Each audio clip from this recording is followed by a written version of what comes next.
أعوذ بالله من الشيطان الرجيم بسم الله الرحمن الرحيم قال رسول الله صلى الله عليه وسلم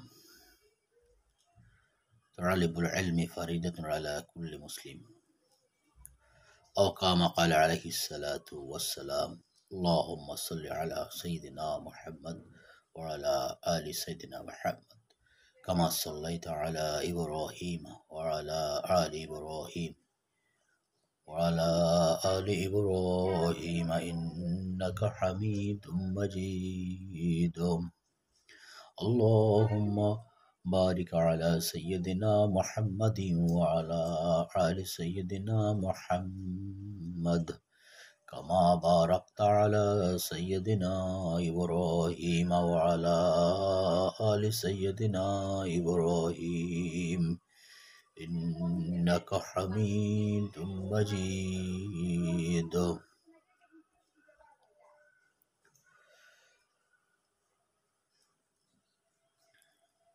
রসুল আরবি মোহাম্মদ রসুল্লাহ সাল্লাল্লাহু আলাইহি ওয়াসাল্লামের এই হাদিস শরীফ থেকে আমরা জানতে পারি তিনি আমাদেরকে জানিয়ে দিয়েছেন যে সকল মুসলিম এর উপর জ্ঞান অর্জন করা ফরজ। তালিবুল ইলমি ফারিদাতুন আলা কুল্লি মুসলিম।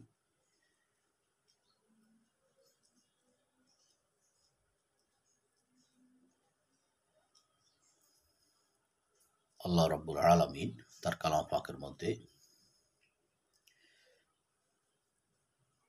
বলেন, হে নবী সাল্লাল্লাহু আলাইহি সাল্লাম, বলুন তো যারা জানে আর যারা জানে না তারা কি সমান?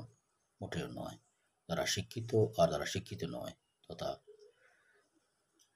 এই দুই সম্প্রদায়ের কখনো এক সমান হতে পারে না।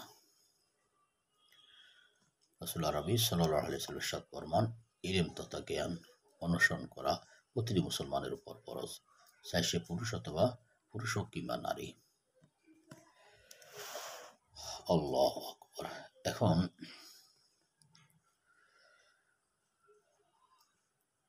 সেই জ্ঞান বা শিক্ষা, কোন ধরনের শিক্ষা আমাদের উপর ফরজ করা হয়েছে সেটা বোঝা অতীব জরুরি। যে জ্ঞান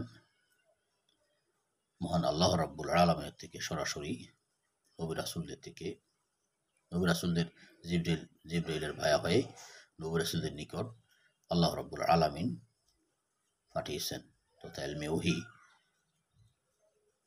ওহির জ্ঞান, স্পেশালি কুরআনুল কারীমের জ্ঞান, যেটাই বাস্তবতা কুরআনুল কারীমের জ্ঞান। এই জ্ঞানের কথায় মহান আল্লাহ রাব্বুল আলামিন বলেছেন যে যারা জানে আর যারা তারাকে সমান, এবং রাসূল সাল্লাল্লাহু আলাইহি ওয়াসাল্লাম বলেছেন জ্ঞান অনুসরণ করা প্রতিটি মুসলমানের উপর ফরজ তথা মুসলিম নরনারীর উপর ফরজ।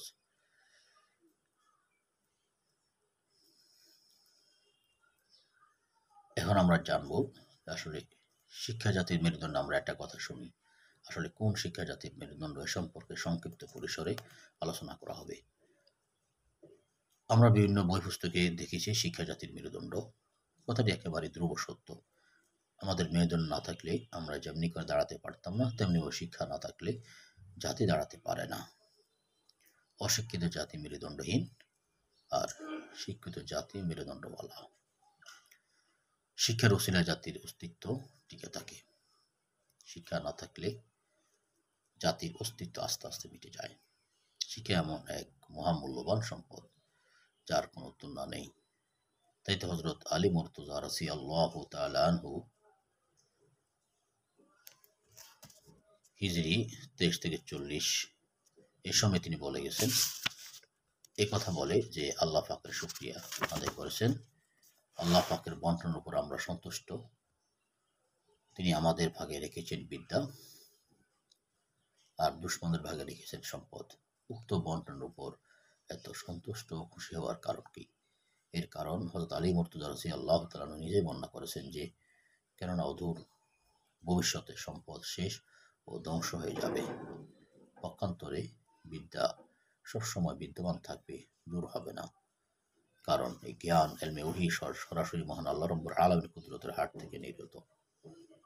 তিনি যেমন অসীম, তিনি যেমন চিরস্থায়ী, তার এলেমও তেমনিভাবে চিরস্থায়ী থাকবে, অর্থাৎ নষ্ট হবে না, অর্থাৎ শেষ হবে না এবং নষ্ট হবে না। আলী রাদিয়াল্লাহু আনহু সুন্দর বলেছেন, বরং এই বিদ্যা এক সময় বিদ্বানকে দারুল কারার তথা ভেস্তে পৌঁছে দিবে। সুবহানাল্লাহ। এই ইলম ওহীর জ্ঞান, এটা আমাকে আপনাকে তথা সমস্ত মুসলিম উম্মাহকে, ঈমানদারকে জান্নাতে পৌঁছে দিবে। হ্যাঁ, নিজে বিদায় নিয়ে চলে যাবে তা ভিন্ন কথা। শেখ সাদী রহমতুল্লাহ বলেন, বিদ্যা খুব বেশি অর্জন করো, কেননা এই বিদ্যা তোমাকে ভেস্তে পৌঁছে দিবে। এখান থেকে বোঝা গেল ইলম কেমন অমূল্য সম্পদ। আল্লাহ রাব্বুল আলামিন আমাদেরকে এই স্বল্প পরিসরের আলোচনা থেকে বোঝা উচিত কোন ধরনের জ্ঞান আমাদের উপর ফরজ করা হয়েছে শিক্ষা, এবং কোন ধরনের জ্ঞান রসুলে আমরা জান্নাত দাখিল হতে পারবো। এখন আমরা জানবো আসলে যা আমরা শিখছি বা জানছি, জেনেছি, এগুলো সবাইকে শিক্ষা তথা যে কোনো কিছু জানা ও বোঝার নাম শিক্ষা নয়। কিন্তু বোঝার বিষয় ইলম তথা শিক্ষা বলতে কি বোঝায়, শিক্ষা কাকে বলে?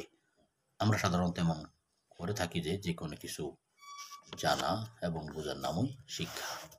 যে ব্যক্তি কোনো একটা কিছু জানে এবং বোঝে সে শিক্ষিত, কিন্তু বাস্তবতা এর সপক্ষে নয়।